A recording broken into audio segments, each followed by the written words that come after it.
अगली योजना है, एक नेक्स्ट योजना है मुख्यमंत्री व्यापारी दुर्घटना बीमा योजना।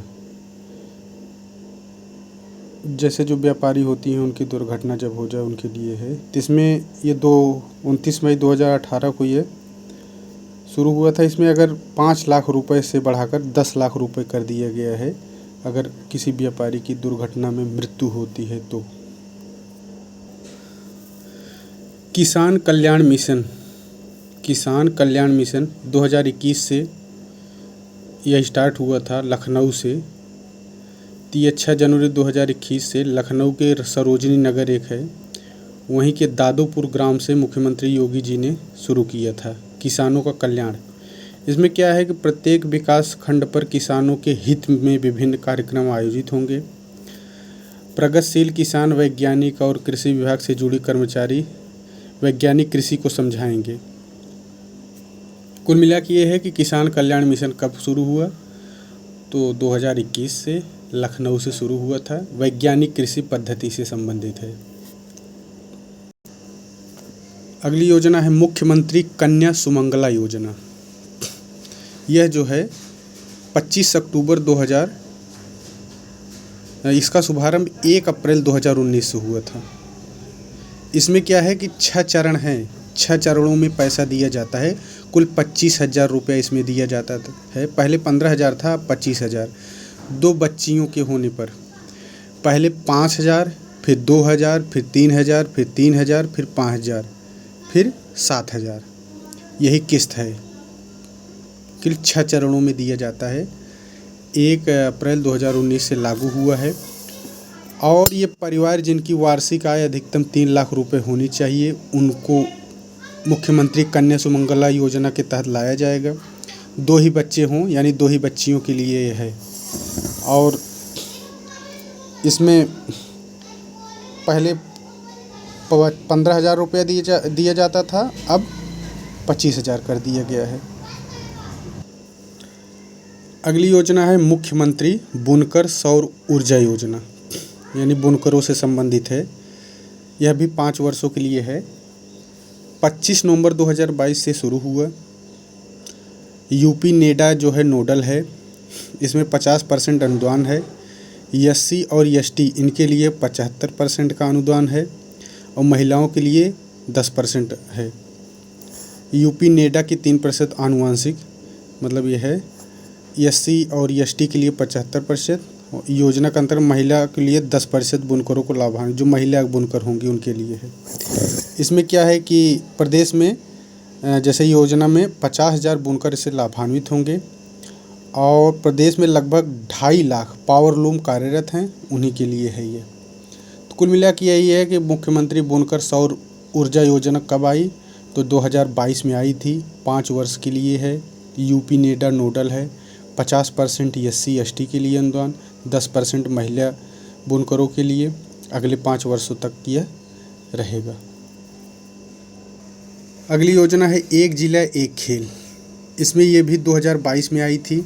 जैसे मथुरा की कुश्ती फेमस है, मथुरा का जरासंध कुश्ती मथुरा में हुई थी। बलिया, अम्बेडकर नगर, कानपुर देहात, फतेहपुर, इन सब पर कुश्ती, यहाँ भी कुश्ती है। श्रावस्ती, बस्ती में होगा कबड्डी, बस्ती में कबड्डी। झांसी, गोंडा, लखीमपुर खीरी, इन सब में hockey. Jhansi hockey major Dhyan Chand, Gonda hockey, Lakhimpur hockey. Bahraich में फुटबॉल, बाहर फुटबॉल होगा। बाकी ये सब ज़िले हैं एथलेटिक्स से हैं और कुश्ती के लिए ये हैं। उसके अलावा है जैसे टेबल टेनिस आगरा कानपुर में होगा। बैडमिंटन अलीगढ़ और गौतम बुद्ध नगर में। वेट लिफ्टिंग, मिर्जा जो है बहुत ज़्यादा उस बाजीगर है, वेट लिफ्टिंग करता है। जिसमें करेज होगा, जो बुलंद होगा तो वो बॉक्सिंग करेगा। बुलंदशहर कुशीनगर, नगर में जाकर के बुलंदी के साथ बॉक्सिंग करेगा। सोने का तीर चलाएगा ललित जो है सोने का तीर चलाएगा। सोनभद्र और ललितपुर में तीरंदाजी। हाथरस है, नाम है हाथ, है फुटबॉल। तैराकी, पीला कपड़ा पहन के लोग तैराकी करते हैं। शूटिंग बांदा में। कबड्डी कन्नौज, डबल न, कबड्डी कन्नौज। Lawn tennis Prayagraj. अगली योजना है मुख्यमंत्री मत्स्य संपदा योजना। ये भी 2022 में आई थी। 2022 में 2 कंपोनेंट ए और बी में 4,40,% 2027 तक यह चलेगी। इसमें 2 कंपोनेंट हैं। 2 कंपोनेंट हैं। उप योजना है ए और कंपोनेंट बी के माध्यम से किया जाएगा। कंपोनेंट ए के तहत मनरेगा, कंजर्वेशन अथवा पट्टाधारक स्वयं व अन्य विभागों के माध्यम से सुधारे गए ग्राम सभा व अन्य पट्टे के लिए प्रथम वर्ष निवेश पर अनुदान इकाई 4 लाख रुपए प्रति हेक्टेयर पर 40% अनुदान दिया जाएगा। कंपोनेंट बी के तहत ये सब है। कुल मिला के ये है कि इसमें 2 कंपोनेंट हैं। अगले 5 वर्षों के लिए है, 27 तक चलेगा। कौन सा? मुख्यमंत्री मत्स्य संपदा योजना 2022। निजी औद्योगिक पार्कों के विकास की योजना, जैसे कोई निजी औद्योगिक, जैसे प्लेज योजना नहीं है, promoting leadership and enterprises for development of growth engine. 28 जनवरी 2023 को 10 एकड़ से 50 एकड़ तक के भूमि पर औद्योगिक पार्क विकसित किए जाएंगे। और इसमें क्या है कि पार्कों के लिए जो है न्यूनतम प्रति एकड़ इकाई 1 इकाई को भूखंड आवंटित किया जाना अनिवार्य होगा तथा कुल विकसित भूमि में 75% भूखंड सूक्ष्म, लघु एवं मध्यम उद्यम इकाइयों के लिए आरक्षित होगा, यानी एमएसएमई के लिए 75% प्लेज योजना के तहत। और जो है निजी औद्योगिक पार्क विकास के लिए इसमें क्या है कि अंतर्गत 2500 करोड़ रुपए की रिवॉल्विंग फंड कॉर्पस बनाया जाएगा। 5 वर्षों बजट है। 10 एकड़ से लेकर 50 एकड़ भूमि पर एमएसएमई पार्क विकसित करने वाले प्रवर्तकों को 1% ब्याज पर धनराशि उपलब्ध कराई जाएगी। 10 से 50 एकड़ भूमि पर। इसमें क्या है कि आंतरिक विकास की लागत की गणना अधिकतम 50 लाख रुपए प्रति एकड़ की दर से की जाएगी। यह योजना स्टैंड एलोन योजना होगी। इसमें क्या है कि सूक्ष्म, लघु एवं मध्यम उद्यम नीति 2022 में उल्लिखित पर्यावरणीय ये सब है। और उसके बाद 75% धनराशि उपयोग हो जाएगी, ये सब है। तो कुल मिला के इसमें ये है नेक्स्ट कि प्रथम 3 वर्षों तक प्रवर्तक को दी गई धनराशि पर 1% का साधारण ब्याज लिया जाएगा, मतलब ये प्रथम 3 वर्षों के लिए। चौथे वर्ष से कार्पस फंड से दी जाएगी धनराशि पर 6% की दर से साधारण ब्याज लिया जाएगा। तो कुल मिला के इसमें जो है निजी, ये जो योजना है निजी औद्योगिक पार्क योजना, तो 2023 में शुरू हुआ है। इसके जो है 10 से 50 एकड़ के लिए है और 75% धनराशि का उपयोग हो जाने पर यह है और 6 वर्षों के लिए होगी। 10 से 50 एकड़ यही है और 2500 करोड़ का रिवॉल्विंग फंड। अगली योजना है प्रशिक्षित कृषि उद्यमी स्वावलंबन एग्री जंक्शन योजना, यानी इंटरप्रेन्योर जो है प्रशिक्षित। यह भी अगले 5 वर्ष तक यानी 22 से 27 तक चलेगा यह भी। तो इसमें क्या है कि 10,000 करोड़ का एग्री जंक्शन और 42,000 रुपये का ब्याज इसमें।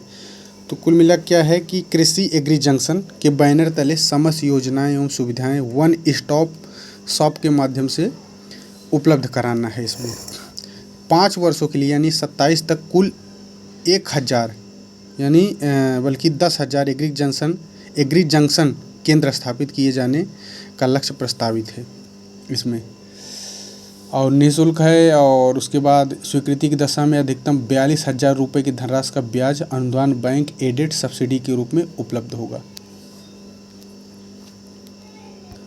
तो अगर समराइज करें तो प्रशिक्षित कृषि उद्यमी स्वावलंबन योजना एग्री जंक्शन जो है 22-23 में आया है। 5 वर्षों के लिए है। 10,000 एग्री जंक्शन बनाना है। 42,000 रुपये का ब्याज इसमें कि धनराशि का ब्याज अनुदान बैंक एडेड सब्सिडी से उपलब्ध होगा। और इसमें क्या है कि 1 वर्ष के लिए परिसर के किराए में 50% धनराशि जो कि 1,000 रुपये प्रति माह से अधिक न हो दे होगी। अगली योजना है बाल श्रमिक विद्या योजना। बाल श्रमिक विद्या योजना ये क्या है? तो ये जो है 2020 को अंतर्राष्ट्रीय बाल श्रम निषेध दिवस पर मुख्यमंत्री योगी जी द्वारा इस योजना की शुरुआत की गई, यानी 2020 में बाल श्रमिक विद्या योजना शुरू हुई। पहली बात 8 से 18 वर्ष के बच्चों के लिए है। 9 श्रेणियाँ हैं इसमें। 1000 रुपये बालक को और 1200 रुपये गर्ल्स को दिया जाएगा और 6000 का अतिरिक्त। जैसे जो बाल श्रमिक हैं उनके लिए, लड़कों के लिए 1000, बच्चियों के लिए यानी गर्ल्स के लिए 1200 रुपये, 6000 रुपये का अतिरिक्त इसमें दिया जाएगा। कब दिया जाएगा? जैसे परिवार के मुखिया, माता, महिला या इन सब के मृत्यु हो जाने पर, या महिला तलाकशुदा हो, ऐसे बच्चों या बच्चियों को भरण पोषण के लिए सब दिया जाएगा। तो क्या है कि बाल श्रमिक जो विद्या योजना है 2020 में शुरू हुआ है। 9 श्रेणियां हैं। 8 से 18 वर्ष तक के लिए बालकों के लिए 1000 रुपये प्रतिमाह और बालिकाओं के लिए 1200 रुपये, 6000 रुपये का अतिरिक्त। अटल बिहारी वाजपेयी पावर लूम बुनकर विद्युत फ्लैट रेट योजना। अटल बिहारी वाजपेयी पावर लूम बुनकर विद्युत फ्लैट रेट योजना, यह 2023 में शुरू हुआ है। 5 किलोवाट पावर लूम जो है उनके 400 और 300 रुपये इसमें दिया जाएगा, और 800 रुपये और 600 रुपये। तो क्या है कि 2023 में यह योजना शुरू हुई है। 5 किलोवाट तक विद्युत कनेक्शन वाले पावर लूम बुनकरों को फ्लैट मासिक दर पर बिजली उपलब्ध कराया जाएगा। 5 किलोवाट है, ध्यान रखना है। इसमें क्या है कि 400 रुपये और 300 रुपये प्रतिमाह प्रति पावर लूम बिजली बिल दिया जाएगा। और 5 किलोवाट तक के नगरीय विद्युत कनेक्शन धारक बुनकरों और ग्रामीण विद्युत कनेक्शन बुनकरों को 1 हॉर्स पावर से चलने वाले पावर लूम, क्रमशः जो 1 हॉर्स पावर वाले हैं उनको 800 रुपये और 600 रुपये का प्रतिमाह प्रति पावर लूम बिजली बिल दिया जाएगा। कुल मिला के यही है कि ये योजना 2023 में आई है। 5 किलोवाट के लिए है, 400 और 300 और 800 और 600 यही विद्युत दिया जाएगा। अगली योजना है नंद बाबा दुग्ध मिशन योजना। नंद बाबा जो दुग्ध मिशन योजना है यह 2023 में आई है। 1000 करोड़ रुपए का आवंटन हुआ है। डेयरी उद्योग एफपीओ के लिए आई है। 6 जून 2023 से शुरू हुआ है। इसमें योजना 1000 करोड़ रुपए का आवंटन डेयरी सहकारी समितियों के माध्यम से गांव में उचित मूल्य पर अपना दूध बेचने की सुविधा प्रदान करने के लिए शुरू किया गया है। नंद बाबा दुग्ध मिशन योजना 2023, 1000 करोड़ का आवंटन। उत्तर प्रदेश सरकार की बुनकरों के लिए एक और योजना है, इसके लिए सब्सिडी योजना है बुनकरों के लिए, 2023 में आई है। इसमें क्या, इसके अंतर्गत झलकारी बाई कोरी हथकरघा एवं पावर लूम विकास योजना को मंजूरी दी गई है। कौन? झलकारी बाई कोरी हथकरघा योजना। इसमें 60 से लेकर 80% तक का अनुदान दिया जाएगा। 5 वर्षों के लिए है। अधिकतर जो योजनाएं हैं वो 5 वर्षों के लिए ही हैं, क्योंकि सरकारें को 5 साल तक ही रहना होता है, फिर कंफर्म है रहेंगे कि नहीं, इसलिए 5 साल को ही ध्यान में रखते हुए बनाते हैं। तो कुल मिला के ये है कि उत्तर प्रदेश सरकार की बुनकरों के लिए एक सब्सिडी योजना है, 2023 में आई है। पहली चीज़ झलकारी बाई के नाम से है। 60 से 80% का अनुदान इसमें 5 वर्षों के लिए है।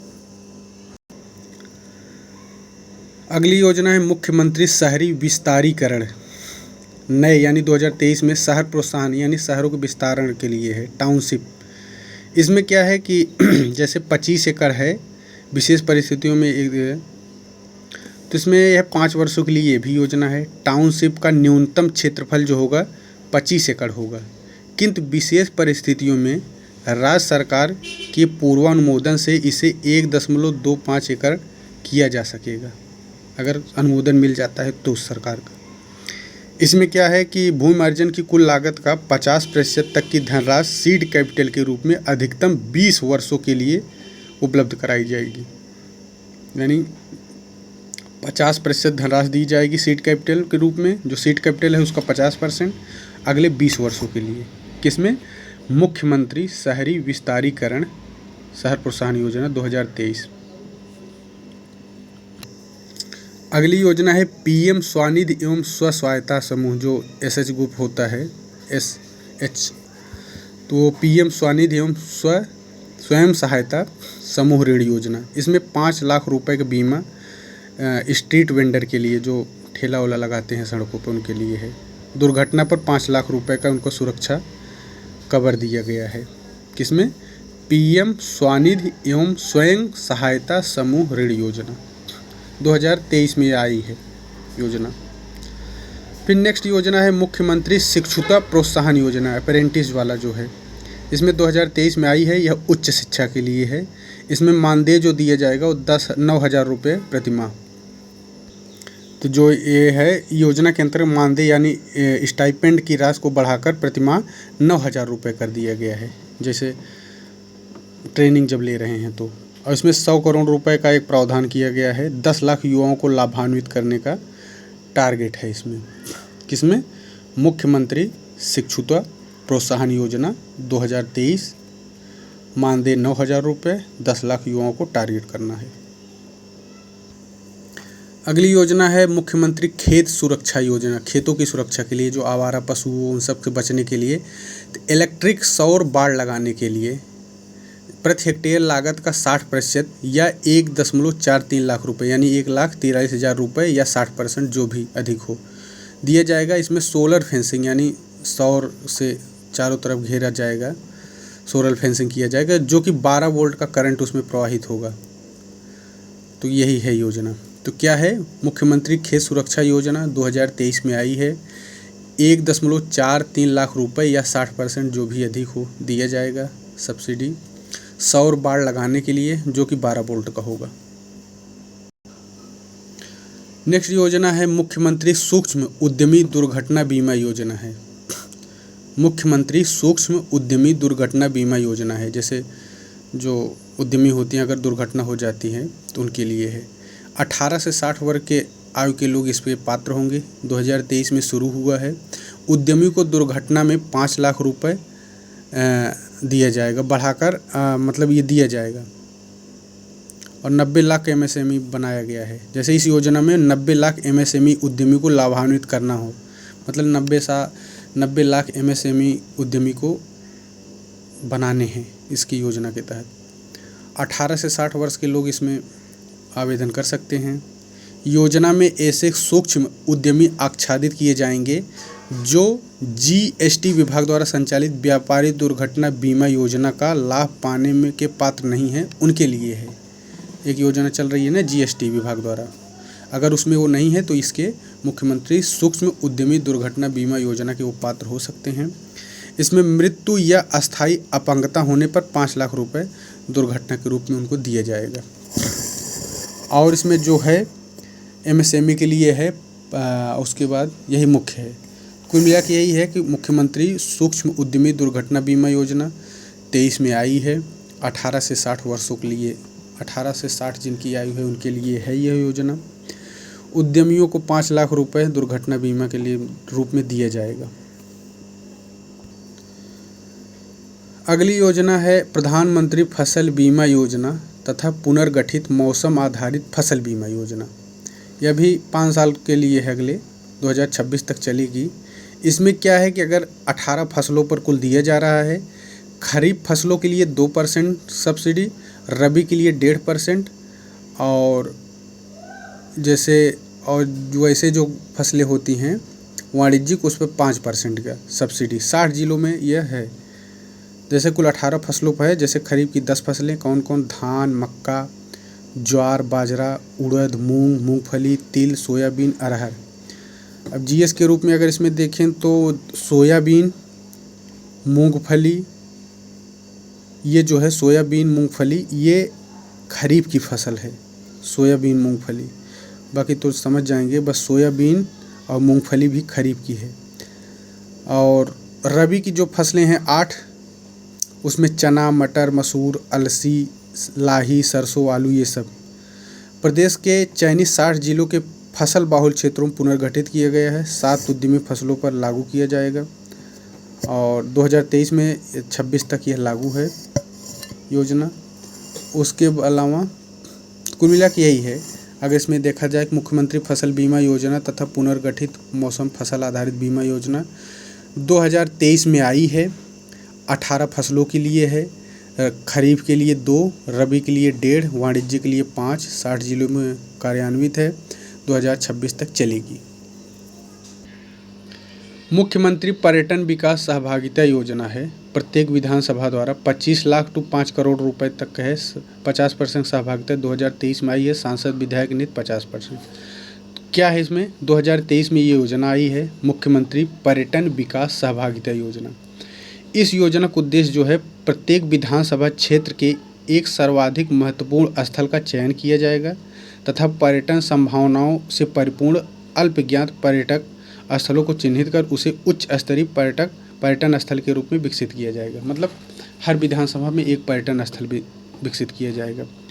और इसमें जो है, इस योजना के अंतर्गत 25 लाख रुपए और अधिकतम 5 करोड़ रुपए तक के प्रस्ताव, मतलब जो पर्यटन बनाया जाएगा उस पर 25 लाख रुपए कम से कम खर्चा किया जाएगा या अधिकतम 5 करोड़ तक उस पर खर्चा किया जा सकता है। योजना के अंतर्गत 50% अंशदान की सहभागिता हेतु जनप्रतिनिधि गण जो हैं ये लोग देंगे। फिर अगली योजना है हॉट कुक्ड मील योजना, जो कि 2023 में शुरू हुई है। कहाँ? अयोध्या से 3 से 6 वर्ष के बच्चों के लिए है। 70 ग्राम आंगनबाड़ी केंद्रों पर यह शुरू किया गया है। तो क्या है फिर ये योजना का उद्देश्य? आंगनबाड़ी केंद्रों में पढ़ने वाले बच्चों के जो कि 3 से 6 वर्ष के हैं उनको गर्म पका भोजन उपलब्ध कराना। ऐसे 80 लाख बच्चों को लाभान्वित करने का ये टारगेट है। इसमें क्या है, प्रति लाभार्थी को प्रतिदिन 70 ग्राम खाद्यान्न उपलब्ध कराना है। हॉट कुक्ड मील योजना के अंतर्गत यह योजना जो है अयोध्या में शुरू किया गया। मुख्यमंत्री द्वारा कहाँ से शुरू किया गया? अयोध्या में शुभारंभ किया गया था ये हॉट कुक्ड, अयोध्या में।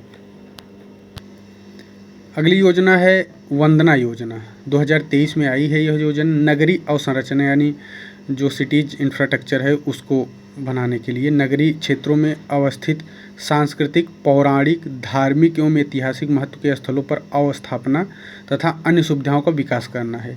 लाइटिंग, पेयजल, साफ सफाई, लिंक रोड और बेंच सहित अन्य बुनियादी सुविधाएं विकसित की जाएंगी इसमें। अगली योजना है आकांक्षी नगर योजना। 2023 में आई है। इसमें क्या है कि 100 आकांक्षी नगर ऐसे उनका लक्ष्य किया गया है और 16 मानदंड होंगे। 2026 तक होगा। तो क्या है कि आकांक्षी नगर योजना 2023 में आई है। 100 आकांक्षी नगरीय निकायों का चयन किया जाएगा। उनके लिए 16 मानदंड स्थापित किए गए हैं। 31 जनवरी 2026 तक यह लागू रहेगी, 28 तक चलती रहेगी। मतलब ये है। कुल मिला के आकांक्षी नगर योजना कब आई? 2023 में। 100 आकांक्षी नगरों को बनाना है, 16 मानदंड है, 2026 तक चलेगा।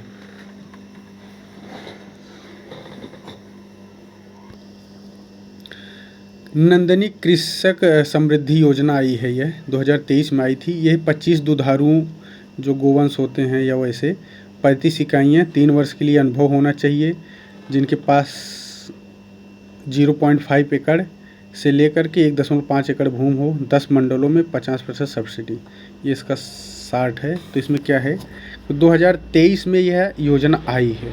पहली चीज़ इसमें क्या है कि इस योजना के पहले चरण में जो कि 23-24 में शुरू किया, सरकार 25 दुधारू गायों की 35 इकाइयाँ स्थापित करने के लिए लाभार्थियों को लागत की कुल 50% सब्सिडी प्रदान करेगी। पहले काम। दूसरा ये है कि दुधारू गायों जैसे साहीवाल, गिर, थारपाकर, गंगातीरी, ये देखिए गाय की प्रजातियां हैं। साहीवाल, गिर, थारपाकर, गंगातीरी प्रजातियों को ही गाय इसमें सम्मिलित की जाएंगी, और गाय नहीं। ये नहीं कि होल्स्टीन फ्रीजियन ये सब जो गाय होती है वो सब नहीं। साहीवाल होनी चाहिए या गिर होनी चाहिए, या थारपाकर या गंगातीरी, यही 4 प्रकार, 1, 2, 3, 4। इसमें परंतु गंगातीरी नस्ल को शामिल करने वाली इकाइयों में अधिकतम 5 गंगातीरी गोवंश ही अनुमन्य, मतलब इसके लिए है। इससे ज़्यादा नहीं होनी चाहिए गंगातीरी, 5 से ज़्यादा। लाभार्थियों को कम से कम जो ये योजना का लाभ लेना चाहते हैं तो उनके पास कम से कम 3 वर्षों का गोपालन का अनुभव होना ही चाहिए, और उनके पास जो है 0.5 एकड़ एवं चारे हेतु 1.5 एकड़ का पूरा, मतलब उनके पास भूमि होनी चाहिए, चाहे वो रेंट पे ले रहे हैं चाहे उनका खुद का हो। और प्रारंभिक चरण में यह योजना प्रदेश के 10 मंडलों मुख्यालय जैसे अयोध्या, गोरखपुर, वाराणसी, प्रयागराज, लखनऊ, कानपुर, झांसी, मेरठ, आगरा, बरेली में लागू की जाएगी। नेक्स्ट योजना है पीएम कुसुम योजना। ये कोई सौर योजना है। इसमें 30 और 40 का रेशियो है किसानों के लिए। तो 23 दिसंबर 2023 की योगी जी ने शुरू किया है। कि इसमें क्या है कि इस योजना पर शायद बेंचमार्क लागत टेंडर उपलब्ध जो भी 30% या इतना ही अनुदान राज्य सरकार द्वारा दिया जाएगा। शेष 40% की लागत वहन किसान स्वयं करेगा। मतलब 30 और 40 का रेशियो है पीएम कुसुम योजना के लिए। इसका उद्देश्य जो है ग्रामीण क्षेत्रों में ऑफ ग्रिड सौर पंप स्थापित करने में सहायता प्रदान करना और इस तरह ग्रिड से जुड़े क्षेत्रों पर उनकी निर्भरता को कम करना है।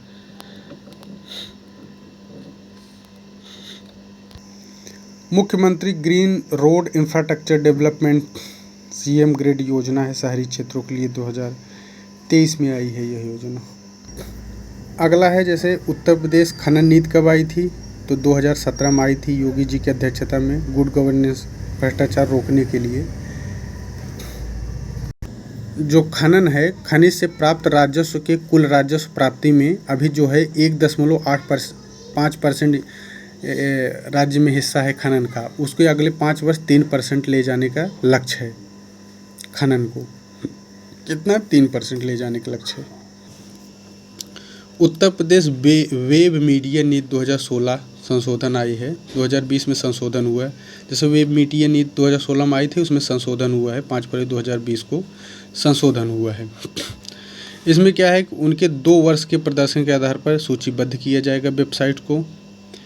और इसमें जो है विज्ञापन प्रदान करने हेतु हिट्स की संख्या को 2.5 लाख से घटाकर 50,000 कर दिया गया है।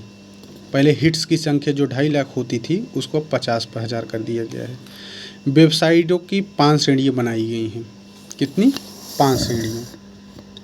तो कुल मिला के ये है कि उत्तर प्रदेश वेब मीडिया नीति 2016 में संशोधन हुआ है। कब हुआ है? 20 में हुआ है।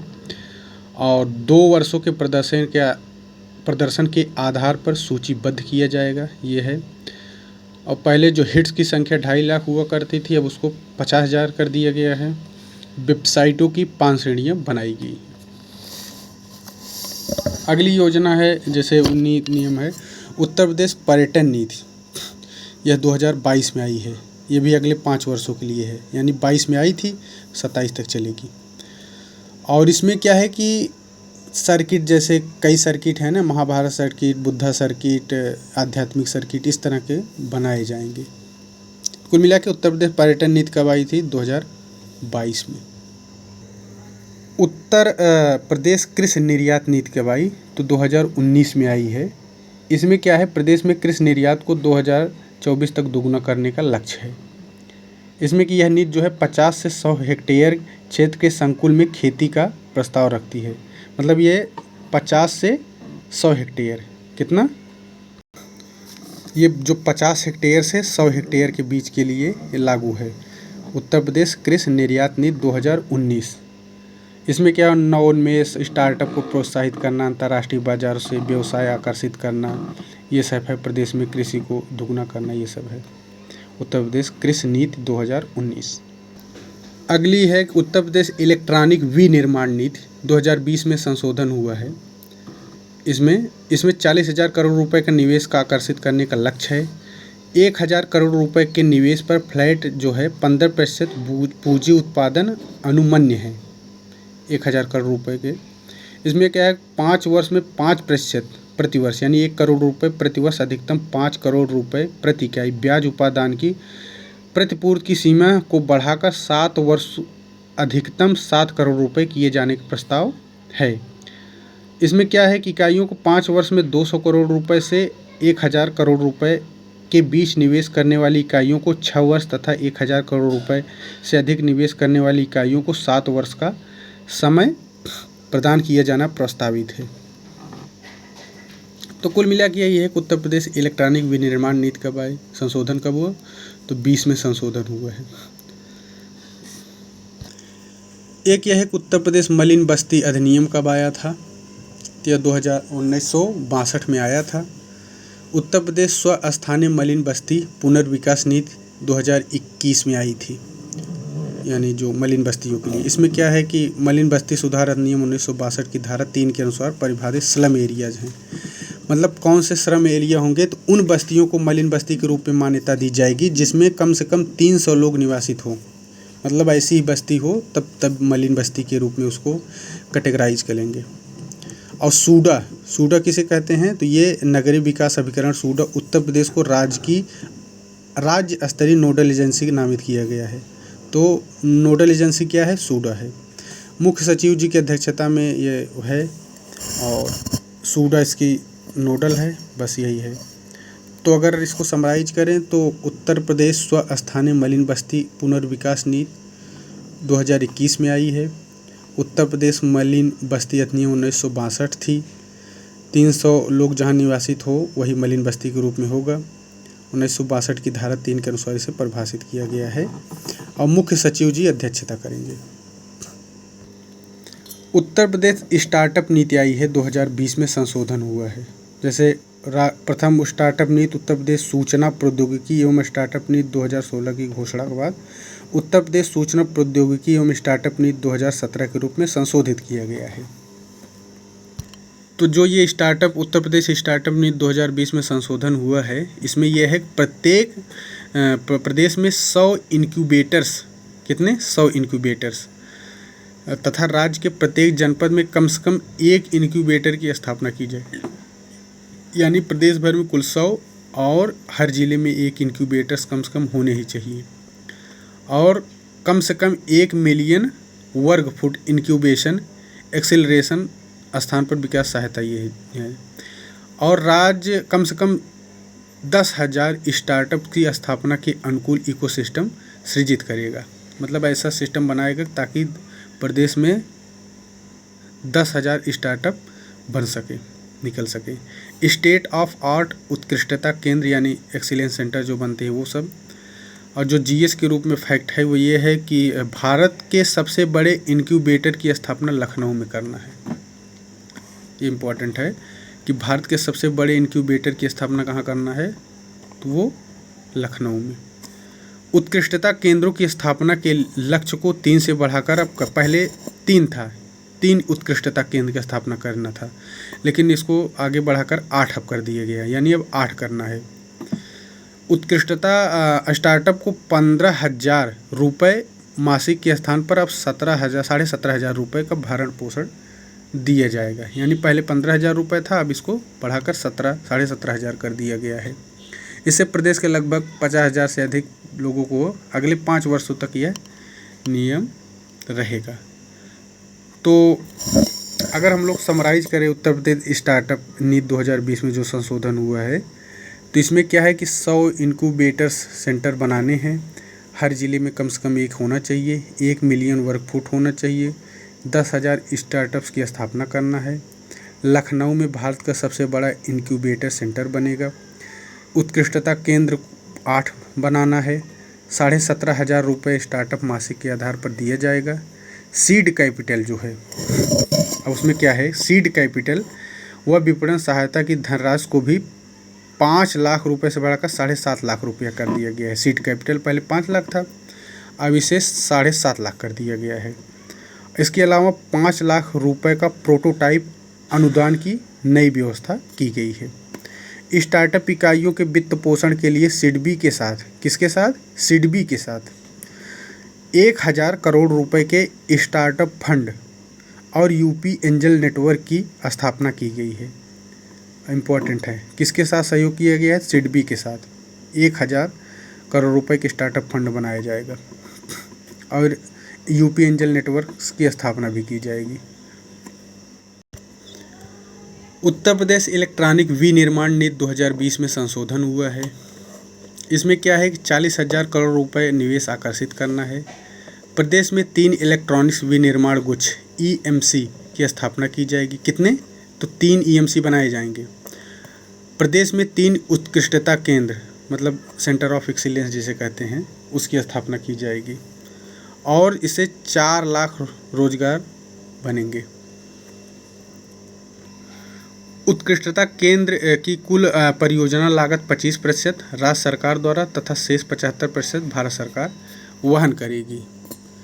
और यमुना एक्सप्रेसवे औद्योगिक विकास प्राधिकरण यीडा जिसे कहते हैं, जेवर हवाई अड्डे के पास इलेक्ट्रॉनिक सिटी की स्थापना गौतम बुद्ध नगर में की जाएगी। अब पूछ सकता है कि इलेक्ट्रॉनिक सिटी की स्थापना कहाँ होगी, तो गौतम बुद्ध नगर में होगी इलेक्ट्रॉनिक सिटी।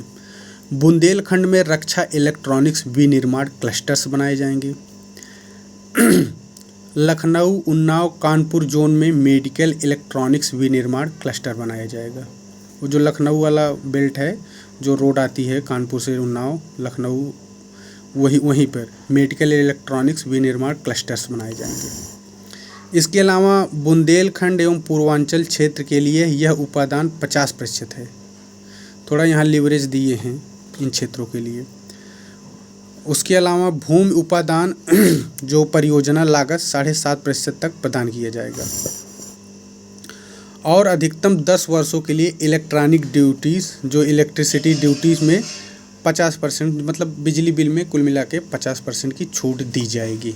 किसमें? उत्तर प्रदेश इलेक्ट्रॉनिक्स विनिर्माण नीति 2020 में संशोधन हुआ है।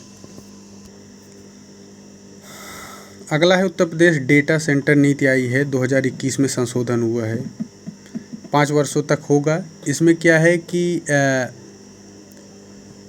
जो महत्वपूर्ण है, जो इसमें है कि नीति के अंतर्गत, इस जो इलेक्ट्रॉनिक डेटा सेंटर नीति है, इसमें यह है कि नीति के अंतर्गत 30,000 करोड़ रुपए के अनुमानित निवेश से 900 मेगावाट क्षमता के कम से कम 8 संशोधन, कितने? पूर्व संशोधन 3 था, अब ये 8 अत्याधुनिक निजी डेटा सेंटर पार्क स्थापना की जाएगी। मतलब 900 मेगावाट के हर एक सेंटर होंगे, ऐसे सेंटर की संख्या 8 होगी। और एक निवेश मित्र पोर्टल का उपयोग करेगी, पहला है। उसके अलावा आवश्यक सेवा अनुरक्षण ई-मिसाई है, अगले 3 वर्षों के लिए है। तो अगर हम समराइज करें इसको, उत्तर प्रदेश डेटा सेंटर नीति 2021 में संशोधन हुआ है। 900 मेगावाट के 8 पार्क ऐसे बनाए जाएंगे और निवेश मित्र एक पोर्टल बनेगा। उत्तर प्रदेश निर्यात नीति 20 से 25 के लिए यह चलेगी। इसमें क्या है कि B2B एक्सचेंज की स्थापना, जिससे राज्य के लघु एवं छोटे उद्यमी भी ऑनलाइन व्यापारिक सुविधा का लाभ प्राप्त कर सकेंगे। और जिला निर्यात बंधु की बैठक का प्रत्येक 3 महीने में आयोजन आदि रणनीतियाँ शामिल हैं। उत्तर प्रदेश निर्यात नीति 2020-25 के फोकस हस्तशिल्प एवं प्रसंस्कृति, ये सब हैं, कुल मिला के यही है। तो उत्तर प्रदेश जनसंख्या नीति, ये काफ़ी इम्पोर्टेंट है, 2030 तक चलेगा। यह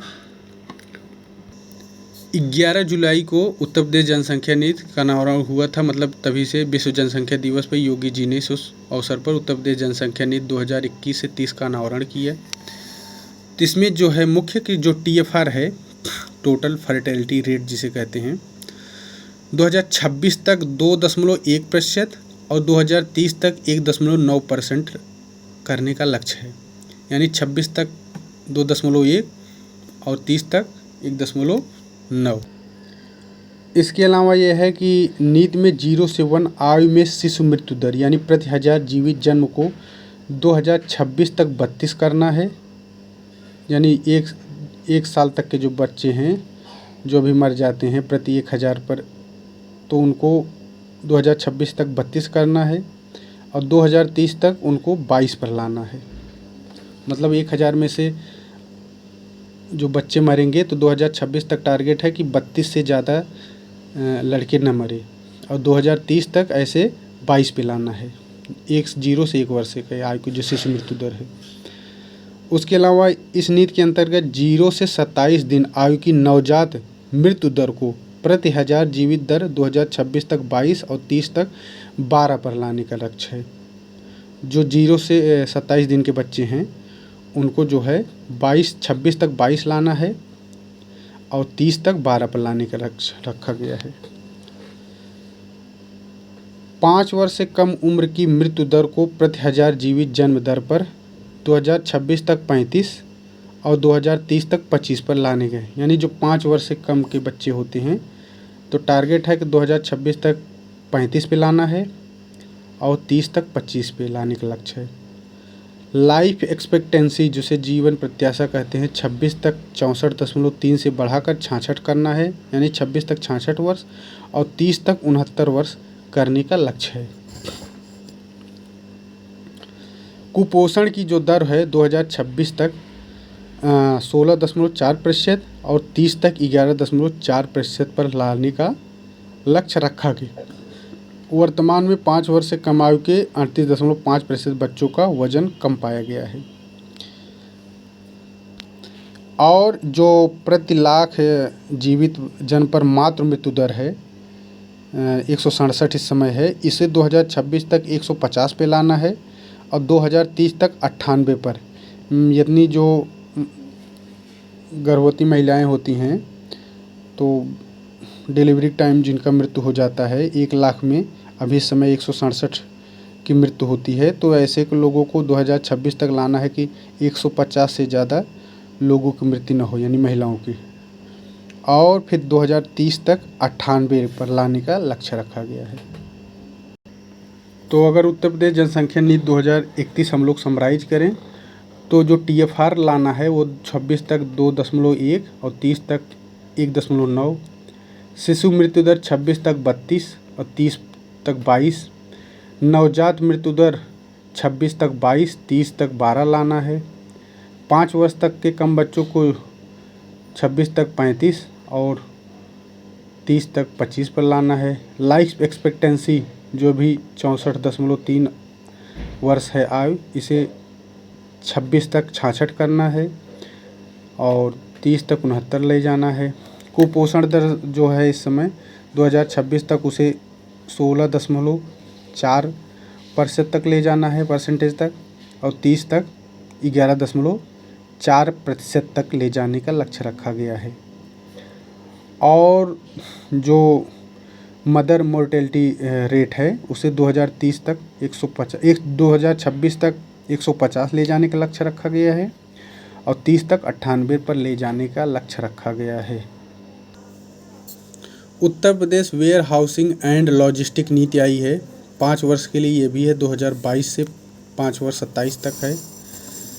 इसमें क्या है कि इसमें 3 शीर्षस्थ यथा जैसे भंडारण सुविधा वेयर हाउसिंग के लिए, भंडारण सुविधा तथा warehouse silos and cold chain सुविधा, मतलब 3 शीर्षकों में विभाजित किया गया है। तो पहला है भंडारण सुविधा यथा warehouse silos and cold chain सुविधा। दूसरा है मल्टी मॉडल पार्क, अंतर्देशीय container depot, container freight station सहित लॉजिस्टिक पार्क्स और ड्राई पोर्ट्स, ये सब। और तीसरे में अन्य सुविधाएं जैसे ट्रक लेबे, निजी फ्रेट टर्मिनल, निजी बर्थिंग टर्मिनल एवं अंतर्देशीय पोत में वर्गीकृत कर आकर्षक उपादान एवं प्रोत्साहन प्रदान करने की व्यवस्था की गई है। उत्तर प्रदेश मिलेट्स यानी जिसे कदन्न कहते हैं, इसे पुनरुद्धार कार्यक्रम शुरू किया गया है। 2023 में शुरू हुआ है, 2026 तक 27 तक संचालित किया जाएगा, अगले 5 वर्षों तक। मिलेट्स बीज का मिनी किट कृषकों को निःशुल्क दिया जाएगा। इसमें 2.5 लाख कृषकों को ऐसे दिया जाएगा और जो कि 80 और मतलब अगले 4 वर्षों में 4 वर्षों तक मिलेट्स की बीज किट मिनी किट पर 2.5 लाख कृषकों को निःशुल्क वितरित किया जाएगा। ये मिलेट किट जो मिलता है, और इसमें जो है 25% अनुसूचित जात और अनुसूचित जनजात के कृषकों को लाभान्वित किया जाएगा। मतलब 25% SC और ST कृषक कम से कम होने ही चाहिए। कुल मिला के ये है। तो अगर हम लोग समराइज इसे करें तो उत्तर प्रदेश मिलेट्स कदन्न जो है पुनरुद्धार कार्यक्रम 2023 में आया है। 2.5 लाख कृषकों को टारगेट है, 5 साल के लिए है, और SC और ST कृषकों के लिए 25% सुविधा। और 2023 को अंतर्राष्ट्रीय कदन्न यानी इंटरनेशनल ईयर ऑफ मिलेट्स घोषित किया गया है। अगली योजना है उत्तर प्रदेश सौर ऊर्जा नीति योजना, जो कि 2022 में आई है। इम्पोर्टेंट है ये।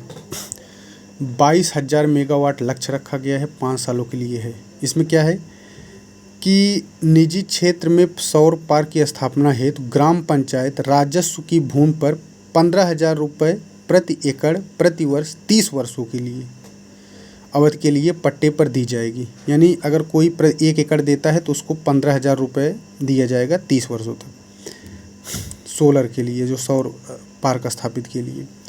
5 वर्षों की संचालन अवधि में प्रति जनपद नगर निगम मुख्यालय 2 लाख रुपये तथा प्रति जनपद जहाँ नगर पालिका है 1 लाख रुपये का फंड प्रचार प्रसार हेतु उपलब्ध कराया जाएगा।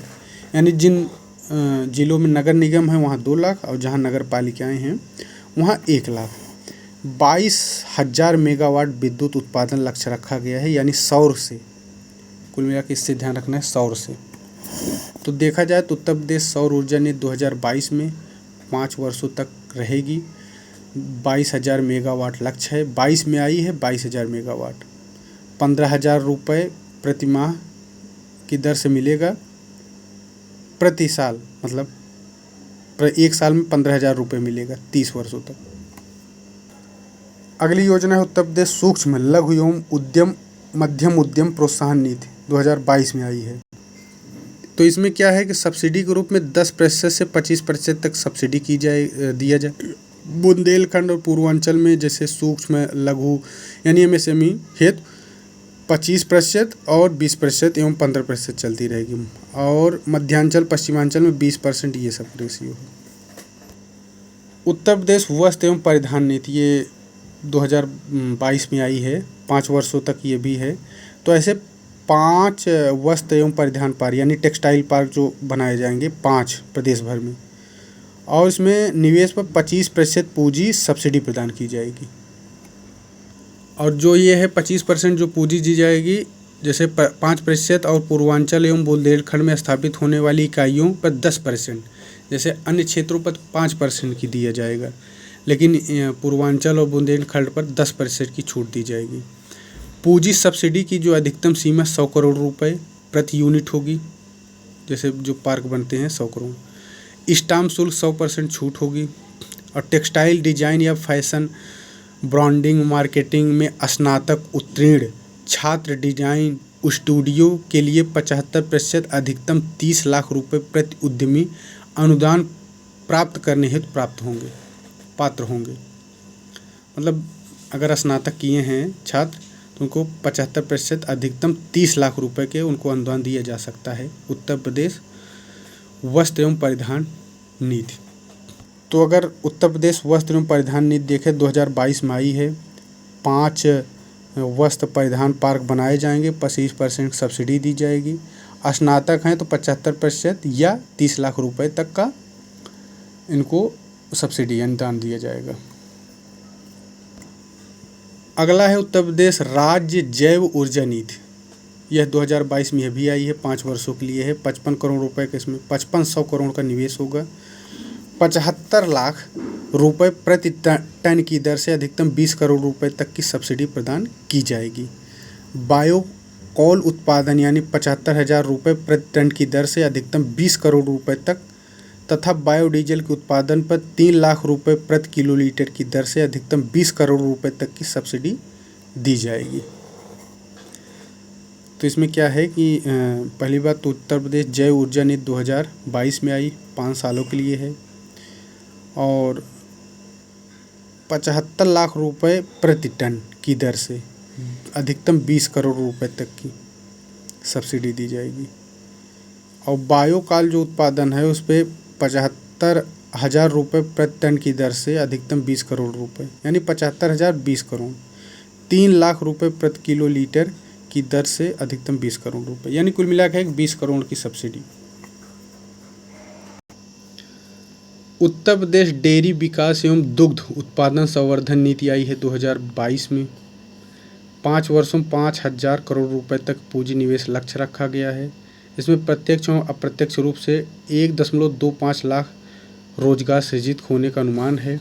मौजूदा जो क्षमता में न्यूनतम 25% की बढ़ोतरी का प्रस्ताव है, इसमें 7.5 करोड़ रुपए तक की छूट दिया जाएगा। पशु आहार निर्माणशाला पर पहली बार सरकार 7.5 करोड़ रुपए तक की छूट प्रदान करेगी।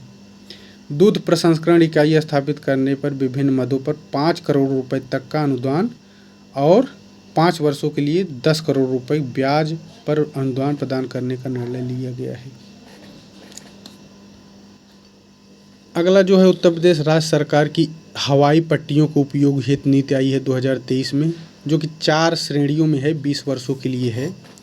हवाई पट्टियाँ 20 वर्षों के लिए अस्थायी तौर पर दी जाएंगी, जिसे 10 वर्षों के लिए बढ़ाया जा सकता है। अच्छा, हवाई पट्टी कहाँ कहाँ है, ये जीएस के रूप में हम लोग देख सकते हैं। तो एक निमोनिक बनाते हैं ताकि याद रहे। तो धनी अली जो है, अली बहुत धनी है, तो धनीपुर हवाई पट्टी अलीगढ़ में है। सैफई टाउन प्रसिद्धि है। रसूलाबाद, रसूलन बाई कहाँ थी, कानपुर में। कानपुर ध्यान रखना, कानपुर नगर नहीं देहात है, पहली चीज़। उसके बाद फर्रुखाबाद, ये सब है नाम पे तो है। अमहट सुल्तानपुर में है, ये भी ध्यान रखिए। अंधऊ, गाजी जो था अंधा हो गया था, गाजी अंधा हो गया था, अंधऊ गाजीपुर में। पीला खीरा खाता है, पीला पीला खीरा खाना सही नहीं है, हरा खीरा खाना चाहिए, पीला नहीं। तो पीलिया लखीमपुर खीरी में। म्योर और चित्रकूट में है। फिर म्योरपुर जो है ये पट्टी, ये सोनभद्र में है। म्योर पूरा प्योर चाहिए सोना, कैसा चाहिए, pure. More more pure pure सोना।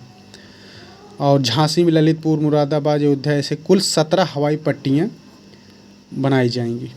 तो अगर देखा जाए उत्तर प्रदेश सरकार द्वारा जो हवाई पट्टियों उपयोग नीति है, यह 2023 में आई है।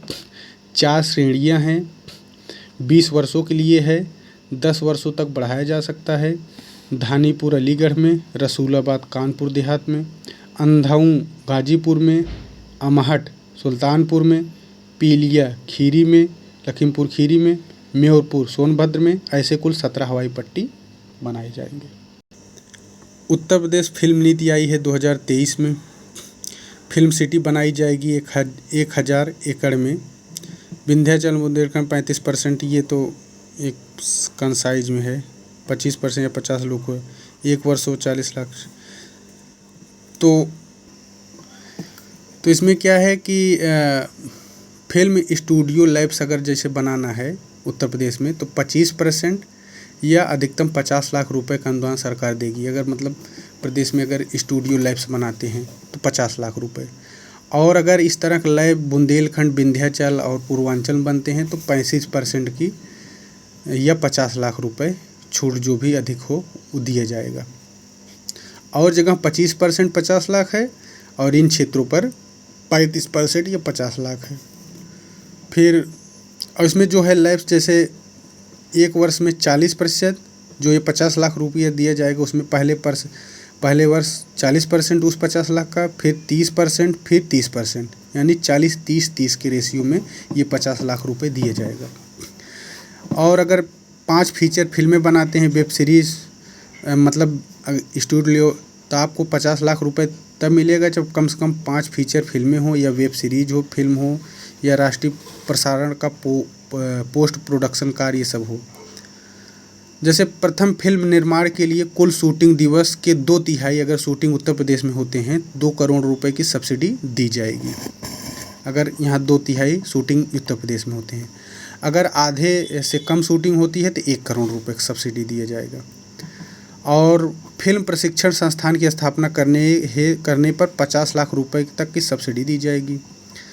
उसके अलावा अवधी, ब्रज, बुंदेली या भोजपुरी में फिल्म बनाने पर 50% अनुदान दिया जाएगा। यानी इन भाषाओं में अगर फिल्म बनती है तो 50%, अंग्रेजी और अन्य भाषाओं में बनती हिंदी में तो 25%। कमरे किराए पर 25% छूट दिया जाएगा।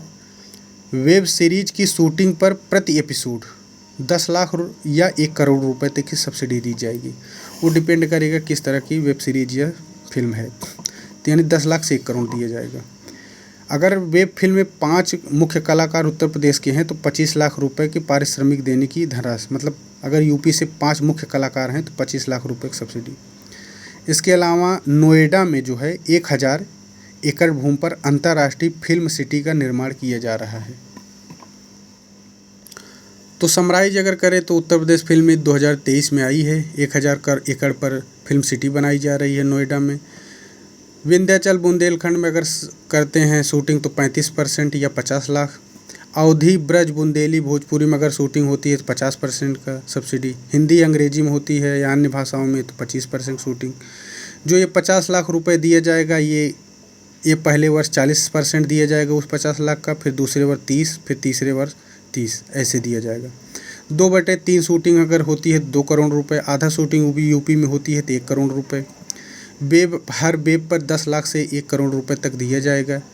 यूपी के अगर 5 कलाकार होंगे मुख्य तो 25 लाख रुपए का दिया जाएगा अतिरिक्त सब्सिडी। उत्तर प्रदेश खेल नीति आई है 2023 में। इसमें क्या है कि 5 उच्च प्रदर्शन केंद्र स्थापित किए जाएंगे और 14 उत्कृष्टता केंद्र यानी सेंटर ऑफ एक्सीलेंस जिसे कहते हैं वो बनाए जाएंगे। और हर खिलाड़ी 5 खिलाड़ी जिले से होंगे और जो है 10 करोड़ रुपए का एक कोष बनाया गया है जिसका नाम है खेल विकास कोष। 10 करोड़ रुपए का खेल विकास कोष बनाया गया है। 5 खिलाड़ी हर जिले से होंगे, 5 उच्च प्रदर्शन केंद्र बनेंगे, 14 उत्कृष्टता केंद्र बनेंगे। उत्तर प्रदेश खेल नीति 2023 आई।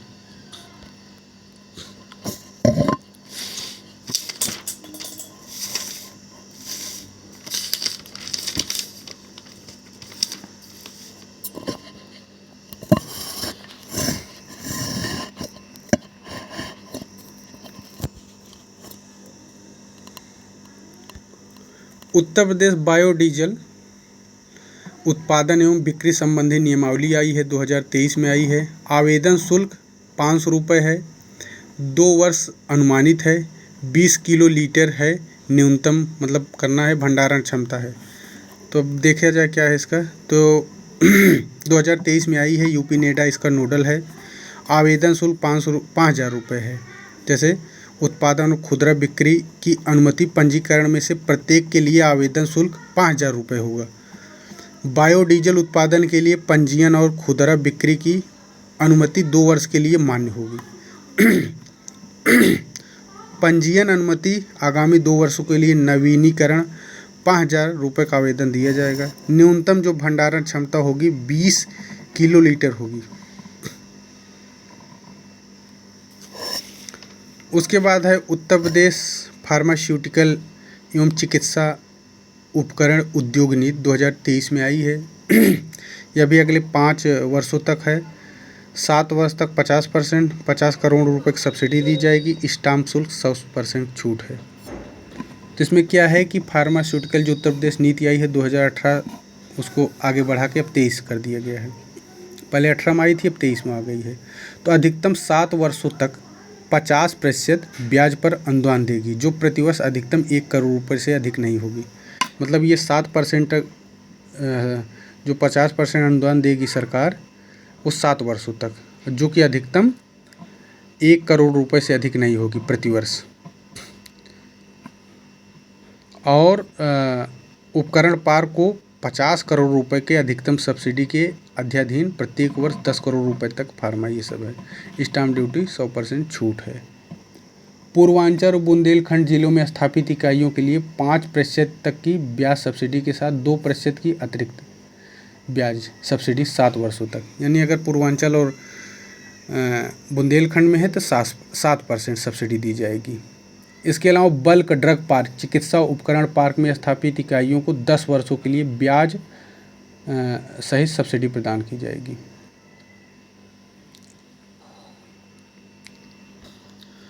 उत्तर प्रदेश जल आधारित पर्यटन एवं साहसिक क्रीड़ा नीति आई है 2023, 10 वर्षों के लिए है। राज्य पर्यटन विकास नोडल है। इसका जो लाइसेंस देगा डीएम देगा। तो इसमें क्या है, 10 वर्षों के लिए है वैध होगी नीति प्रदेश साहसिक क्रीड़ा, और जिला अधिकारी द्वारा लाइसेंस निर्गत किया जाएगा। 2023 में जल क्रीड़ा नीति आई। ये इम्पोर्टेंट है, उत्तर प्रदेश टाउनशिप नीति 2023। तो इसमें क्या है, 2023 28 जून को आई है। इसमें क्या है कि टाउनशिप के विकास हेतु न्यूनतम 24 मीटर चौड़े मार्ग से सुगम पहुंच की सुविधा, नियमित जलापूर्ति, स्टॉर्म वाटर ड्रेनेज का निस्तारण, ये सुविधा ये सब, और ऊर्जा उपलब्धता होना है। इस नीति के तहत अंतर्गत टाउनशिप का न्यूनतम क्षेत्रफल 2 लाख से कम आबादी वाले नगरों में 12.5 एकड़ और 2 लाख से अधिक आबादी के नगरों में 25 एकड़ होगा, और एनसीआर के अंतर्गत भी 25 एकड़ होगा। कहने का मतलब है, अगर जहाँ की आबादी 2 लाख से कम है वहाँ 12.5 एकड़, जहाँ 2 लाख से अधिक आबादी है तो वहाँ 25 एकड़, एनसीआर में भी 25 एकड़, 24 मीटर मार्ग, यही इसका है पॉइंट कुल। ये है पूरा 24 मीटर टाउनशिप विकास हेतु ये होना चाहिए। और उत्तर प्रदेश ग्रीन हाइड्रोजन नीति आई है, यह जो कि 24 में आई है ग्रीन हाइड्रोजन नीति, अगले 5 वर्षों तक है, यानी 2028 तक 1 मिलियन मीट्रिक टन करना है लक्ष्य। यूपी नेडा जो है नोडल है इसमें। उत्तर प्रदेश 2028 तक ग्रीन हाइड्रोजन, ग्रीन अमोनिया का 1 मिलियन मीट्रिक टन प्रतिवर्ष उत्पादन करना लक्ष्य रखा गया है। भारत का जो टारगेट है 2047 तक ऊर्जा स्वतंत्र का लक्ष्य है। यूपी नेडा इसका वो है, 2047 तक भारत को ऊर्जा स्वतंत्र, एनर्जी इंडिपेंडेंट के रूप में, राष्ट्र के रूप में करना है।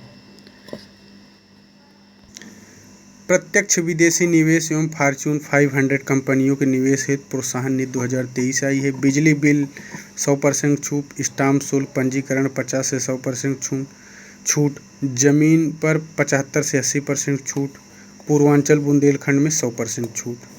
इसके की पॉइंट्स हैं अगर यहाँ पे सब काम किया जाता है। उत्तर प्रदेश ड्रोन प्रचालन नीति कब आई थी? 2023 में 9 नवंबर को। ड्रोन नियम 2021 में आया था। तो कई प्रकार के ड्रोन हैं, जैसे लाल, पीले, हरे, नीले, इस तरह के। फिर कई कैटेगरीज होते हैं, माइक्रो, मिनी, ऐसे तरीके से। अगली योजना है उत्तर प्रदेश डिजिटल मीडिया नीति, 2024 में आई है। इसमें क्या है, 5 लाख, 4 लाख, 3 लाख, 2 लाख, 8 लाख, 7 लाख, 6 लाख। तो जैसे अगर कोई फेसबुक, इंस्टाग्राम अकाउंट होल्डर है या इन्फ्लुएंसर है, संचालक है भुगतान, तो उसको 5 लाख, 4 लाख, 3 लाख, 2 लाख रुपए प्रतिमाह निर्धारित की गई है। अगर सरकारी योजनाओं के बारे में वो बताता है अपने चैनल से। अगर यूट्यूब पे यही काम करता है तो यूट्यूब पर शॉर्ट्स पॉडकास्ट भुगतान के लिए श्रेणीवार जो है 8 लाख, 7 लाख, 6 लाख और 4 लाख रुपए प्रतिमाह दिया जाएगा। मतलब कहने का मतलब है कि ये जो है 5 लाख, 4 लाख, 3 लाख, 2 लाख, ये ट्विटर, इंस्टाग्राम, इन सब पे है। अगर यही कार्य यूट्यूब पे होता है 7 लाख, 8 लाख, 7 लाख और 6 लाख रुपए दिया जाएगा प्रतिमाह। 2024 उत्तर प्रदेश डिजिटल नीति, योगी जी की अध्यक्षता में।